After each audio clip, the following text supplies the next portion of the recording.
development. Okay, so let's start our chapter. Everything in our environment that can be used to satisfy our needs.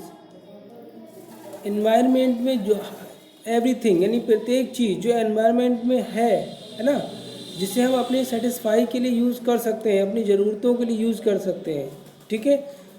लेकिन वो कैसी हो, technological accessible हो, यानी उसको हम अब जो हमारे पास टेक्नोलॉजी है, जो तकनीक है, उससे हम उसको एक्सेस कर सकें, ठीक है। इकोनॉमिकल फीसेबल इकोनॉमिकल का मतलब है वो जो हम रिसोर्सेज यूज़ कर रहे हैं वो हमारी बजट में हो, है ना। इकोनॉमिक का मतलब बजट में हो, ऐसा ना हो कि जो है रिसोर्सेज को यूज़ करने के लिए उससे ज़्यादा पैसा खर्च हो रहा है तो वो रिसोर्सेज फिर हमारे लिए महंगा हो जाएगा। तो economical feasible and culturally acceptable, ठीक है। यानी वो एक तरह से जो हमारा कल्चर है ना, उसके द्वारा उसको एक्सेप्ट किया जाना चाहिए, ठीक है। इन सभी को हम क्या कहेंगे, रिसोर्सेज कहेंगे, ठीक है। रिसोर्सेज क्या है, वो सारी चीज़ें जो एनवायरनमेंट में अवेलेबल हैं, जो जिनसे हमारी जो है ज़रूरतें पूरी होती हैं, है ना, अपने सेटिस्फेक्शन के लिए जैसे हम यूज़ करते हैं, लेकिन वो हमारी टेक्नोलॉजी के द्वारा उसे हम यूज़ कर सकें, हमारी जो है आर्थिक मतलब हमारी बजट में होना चाहिए, हमारा जो समाज है ना, वो उस चीज़ को एक्सेप्ट करे, तो वो हमारे लिए क्या है, रिसोर्स है, ठीक है। Human beings themselves are essential component of resources. Human beings भी खुद में एक तरह से रिसोर्सेज हैं, ये समझ लीजिए आप, है ना। With the help of technology and institutions they transform material available in the nature into economically viable resources. Humans क्या करते हैं, अपने मतलब टेक्नोलॉजी और जो इंस्टीट्यूशंस, ठीक है, जो भी हैं, उनकी हेल्प से क्या करते हैं, मटेरियल को एक वैल्यूबल चीज़ में, ठीक है, जो मटेरियल अवेलेबल है उसको एक इकोनॉमिकल वैल्यू के रूप में उसको चेंज कर देते हैं।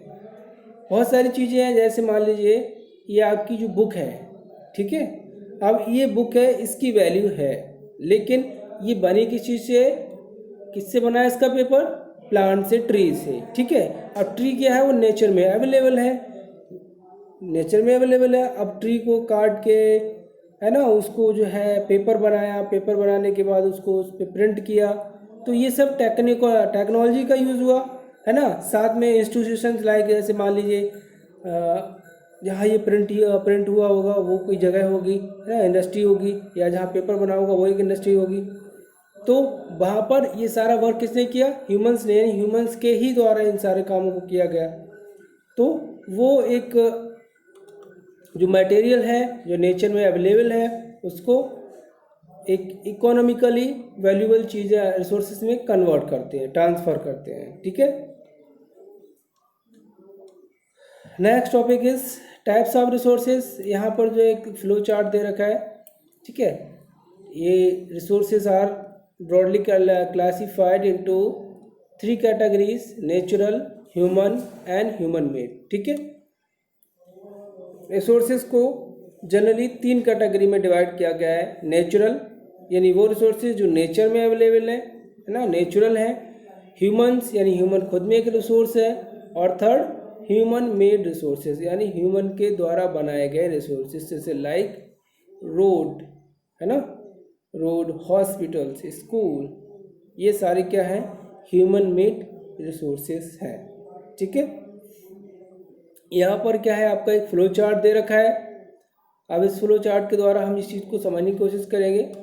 Resources here given 2 types only ना, थर्ड जो है ह्यूमन मैन मेड नहीं दिया है, ये जो है हम क्लास 6 में इनको स्टडी कर चुके हैं रिसोर्सेज को, उसमें भी हमने इसी तरह से स्टडी किया था। अब फर्स्ट है हमारा नेचुरल और सेकंड इज ह्यूमन और थर्ड आपका ह्यूमन मेड रिसोर्सेज, ठीक है। नेचुरल रिसोर्सेज 2 टाइप्स के होते हैं, रिन्यूएबल और नॉन रिन्यूएबल। रिन्यूएबल रिसोर्सेज है ना, अभी हम इनको अगले जो है डिटेल से पढ़ेंगे, यानी वो रिसोर्सेज जिनको हम दोबारा से एक तरह से यूज़ करने लायक, यानी कुछ समय बाद ये दोबारा से इनको यूज़ कर सकते हैं, दोबारा से नए हो सकते हैं, रीन्यू हो सकते हैं दोबारा से, ठीक है। नॉन रिन्यूएबल जो एक बार यूज होने के बाद ख़त्म हो जाए, ठीक है। रिन्यूएबल भी 2 टाइप्स के होते हैं। कॉन्टिन्यूस का मतलब जो हमेशा फ्लो हो रहे हैं, जैसे लाइक विंड, वाटर, है ना, हमेशा जो है एक तरह से फ्लो होता रहता है। दूसरे इसमें बायोलॉजिकल है, बायोलॉजिकल में आपके आएंगे नेचुरल वेजिटेशन यानी फॉरेस्ट, और दूसरे वाइल्ड लाइफ, ठीक है। यहाँ पर कुछ ज़्यादा डिटेल से दिया है। दूसरे आपके आते हैं नॉन रिन्यूएबल में होते हैं आपके 2 टाइप्स के, एक तो रिसाइकलेबल मेटल, ठीक है, यानी वो चीज़ें जिनको आप रिसाइकल कर सकते हैं, और दूसरे नॉन रिसाइकलेबल यानी फॉसिल फ्यूल्स, ठीक है। ह्यूमन मेड में आपका आ गया, ह्यूमन स्ट्रक्चर्स एंड इंस्टीट्यूशंस, जो उसने स्ट्रक्चर्स और इंस्टीट्यूशंस बनाए ह्यूमन, और क्वालिटी एंड क्वालिफिकेशन, ठीक है, क्वालिटी एंड क्वालिफिकेशन, ठीक है। अब एक हेडिंग को जो है हम डिटेल से स्टडी करते हैं।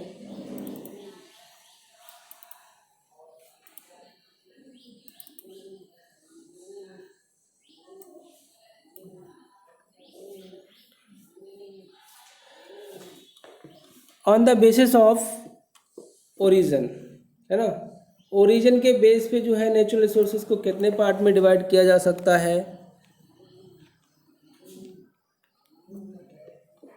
बायोटिक रिसोर्सेज और अबायोटिक रिसोर्सेज, ठीक है, on the basis of origin.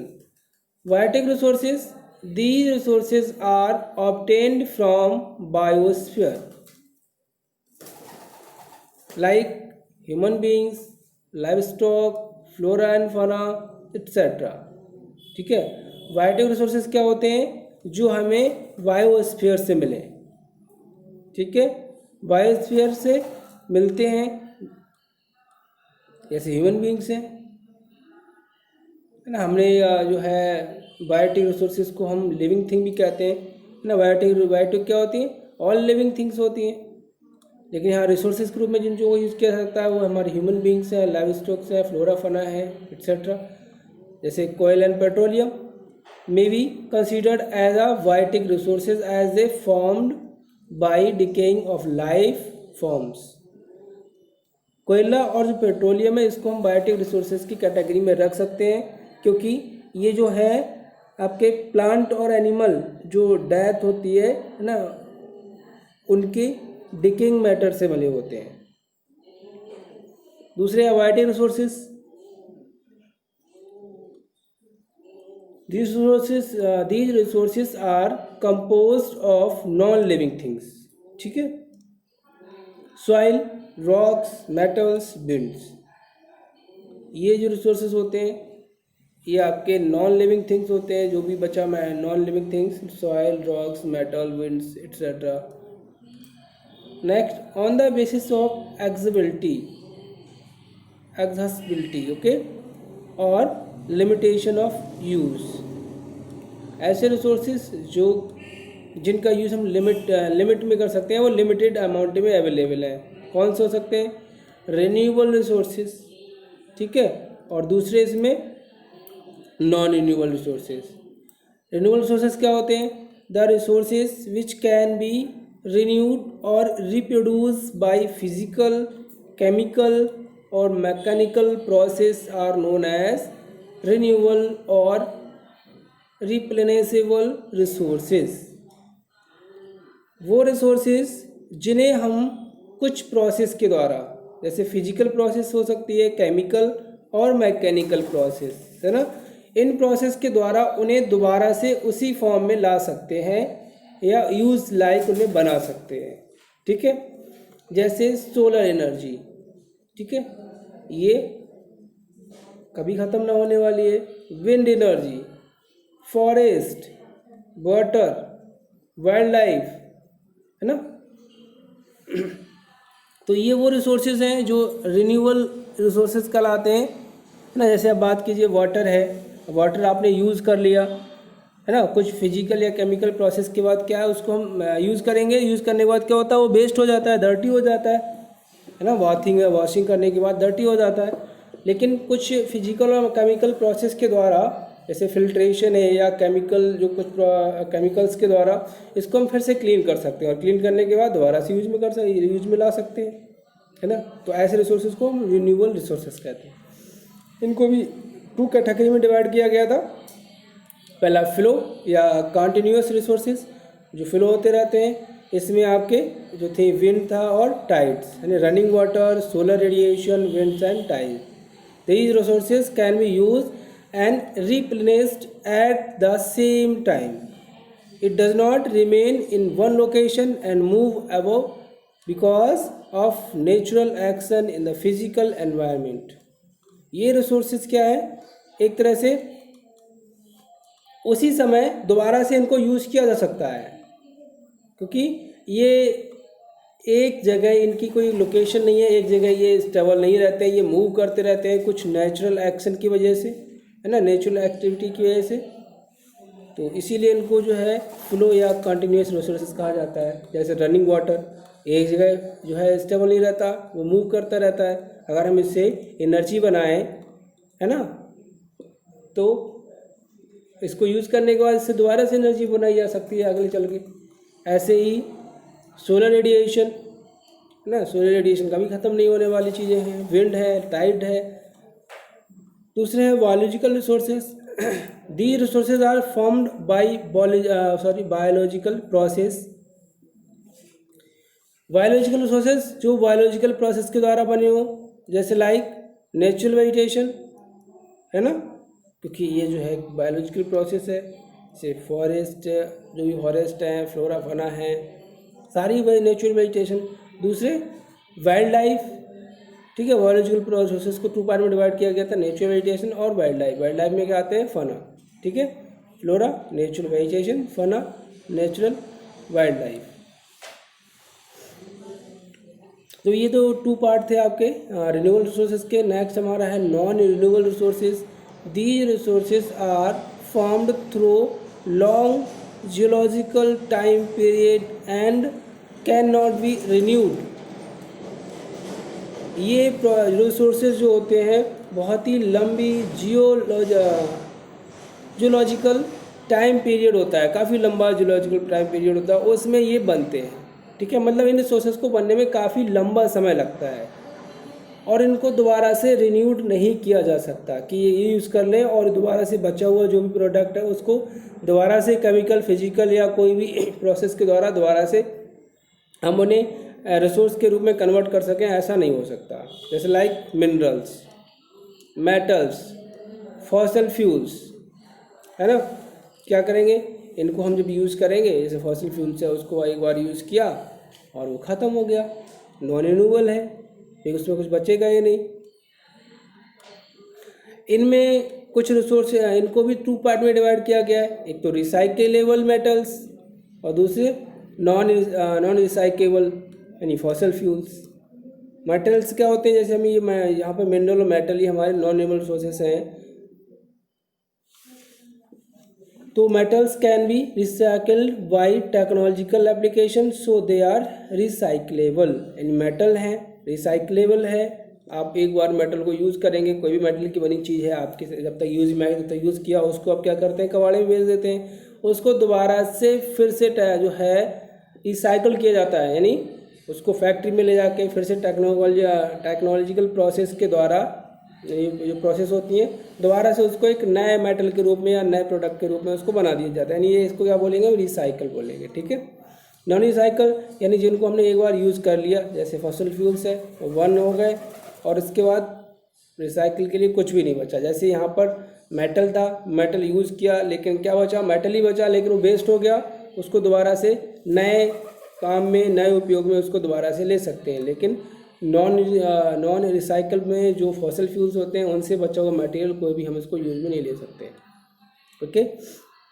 तो ये जो था क्लासिफिकेशन था on the basis of accessibility और लिमिटेशन ऑफ यूज़। नेक्स्ट है हमारा on the basis of ownership. Ownership के बेस्ड पे जो है रिसोर्सेज कितने टाइप के होते हैं, ठीक है। तो first is individual. Individual resources क्या होते हैं ना, these resources are owned privately by individuals. यानी ये रिसोर्सेज किसी एक व्यक्ति के, है ना, उसके खुद के होते हैं, प्राइवेट होते हैं उसके, किसी एक व्यक्ति के, इंडिविजुअल पर्सन के ये सारे रिसोर्सेज होते हैं। जैसे प्लांटेशन, प्लांटेशन का मतलब जो खेतों में लगाते हैं प्लांट वगैरह। पास्चर लैंड, है ना, जहाँ पर जानवर चराते हैं, लैंड है वो।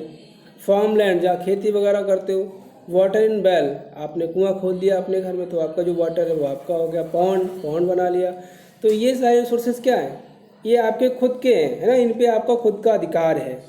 तो ऐसे रिसोर्सेज क्या होते हैं, इंडिविजुअल रिसोर्सेज होते हैं, ठीक है।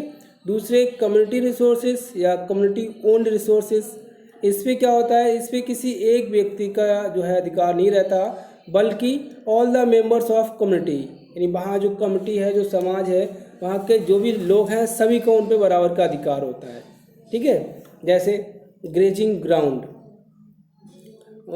वरियल ग्राउंड, है ना, ग्रेजिंग ग्राउंड जहाँ जानवरों को चराते हैं, खाली मैदान। वरियल ग्राउंड जहाँ पर जो है एक तरह से शमशान भूमि इसे कहते हैं, ठीक है। पाउंड इन प्लेस, अगर गांव में कोई पाउंड है तो।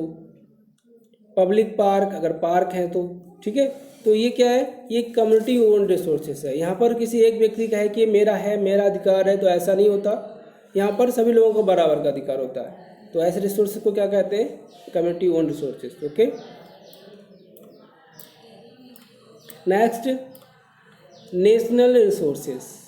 अब नेशनल रिसोर्सेज क्या होते हैं, ठीक है, यानी वो रिसोर्सेज जो किसी नेशन या कंट्री, है ना, कंट्री के अंडर में होते हैं या नेशन के अंडर में होते हैं, किसी देश के जो है अधीन होते हैं, ठीक है, या नेशन के कंट्रोल में होते हैं। जैसे कैनाल, कोयल माइंस, है ना, टेरेस्ट्रियल सी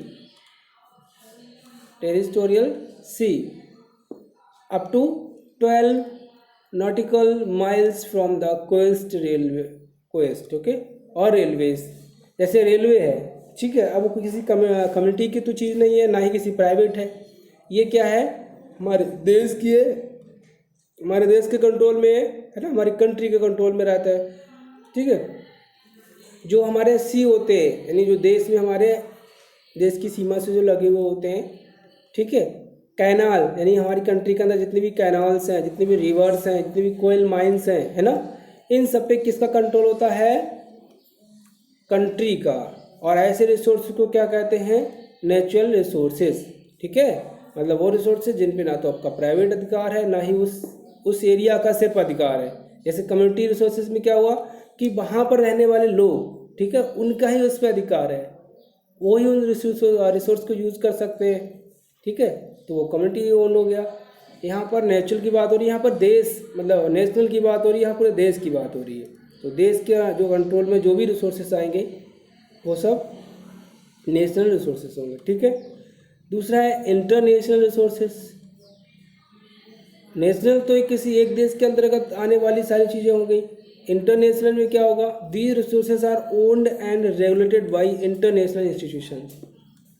ये रिसोर्सेज क्या होते हैं, ये इन पे जो है पूरे इंटरनेशनल यानी जो देश है सभी का अधिकार होता है। और इस पे जो इंटरनेशनल इंस्टीट्यूशन बनाए जाते हैं, है ना, एक वर्ल्ड लेवल पर, एक संसार लेवल पे जो भी ऑर्गेनाइजेशन बनाए जाते हैं उनका इन पे रेगुलेशन होता है, वो उनको कंट्रोल करते हैं, ठीक है। जैसे open sea used for peaceful navigation. जैसे कोई सागर है, उस पर जो है शांतिपूर्वक नेविगेशन यानी जो है जहाज़ आने जाने का काम हो रहा है, ठीक है। तो किसी एक कंट्री का तो उस पर अधिकार नहीं है, वो इंटरनेशनल रिसोर्सेज है, क्योंकि सारे देश उसमें सहयोग करेंगे तभी तो ऐसा हो सकता है।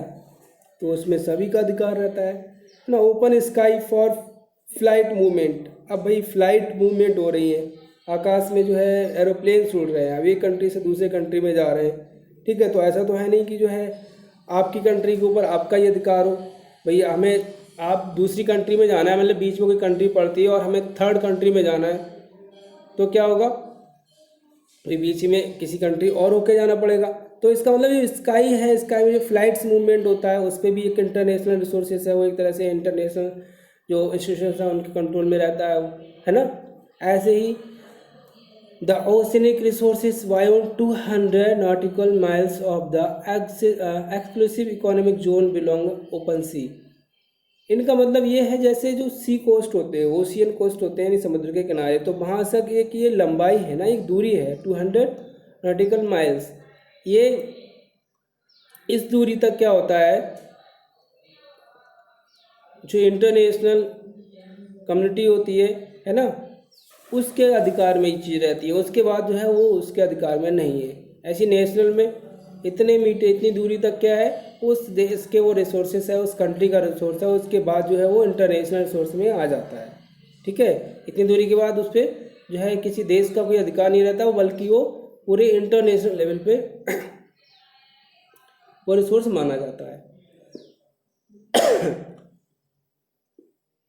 On the basis of status of development, ठीक है, ये तो हो गया उनके आधार पर, यहाँ पर डेवलपमेंट के आधार पर कि रिसोर्स जो है वो कितने डेवलप्ड है ना, उस आधार पर रिसोर्स को कितने कैटेगरी में डिवाइड किया गया है, 4 category. First is potential resources. ये क्या होते हैं, the resources are found in a region in evidence but have not been developed properly. ठीक है, ये एक तरह के रिसोर्सेज होते हैं जो मतलब कुछ एरियाज में पाए जाते हैं, लेकिन वहाँ पर अभी पूरी तरह से डेवलप नहीं है, उनको हम यूज़ करने लायक अभी नहीं हो पाए, या उनको हम यूज़ नहीं कर रहे हैं क्योंकि वो अभी सही से डेवलप नहीं है। Next, develop resources. These resources are surveyed and qualified for utilisation through available technology.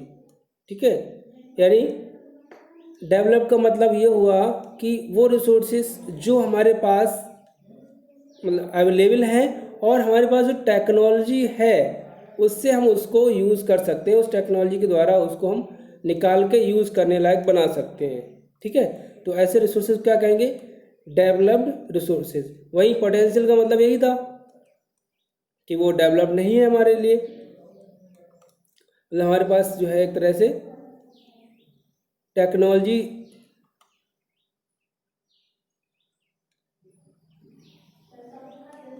Next is stock. Stock कौन से होते हैं, the resources have the potential to satisfy human needs and the required technology knowledge to use them is not developed. मतलब ये वो resources हैं जो उनका अगर यूज़ कर लिया जाए तो हमारी ह्यूमंस की सारी ज़रूरतें पूरी हो जाएंगी। मतलब इतनी ज़्यादा अमाउंट में अवेलेबल हैं, बहुत ज़्यादा है, लेकिन इनको यूज़ करने के लिए जो टेक्नोलॉजी चाहिए है ना, वो हमारे पास अभी भी नहीं है। जैसे हाइड्रोजन और ऑक्सीजन। ठीक है, hydrogen and oxygen water can be rich resource of energy.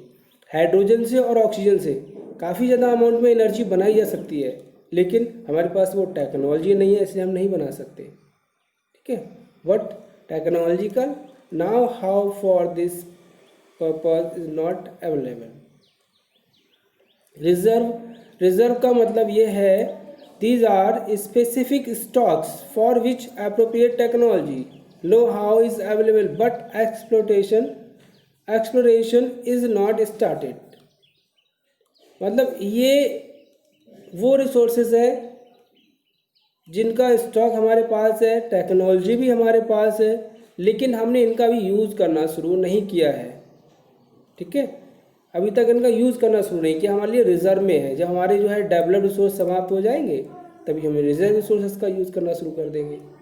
ठीक है, जैसे हाइडल एनर्जी और फॉरेस्ट, जो हाइडल एनर्जी है, फॉरेस्ट रिवर वाटर से हाइडल एनर्जी बनाते हैं, या फिर forest are reserve but still the limited exploration. Okay, तो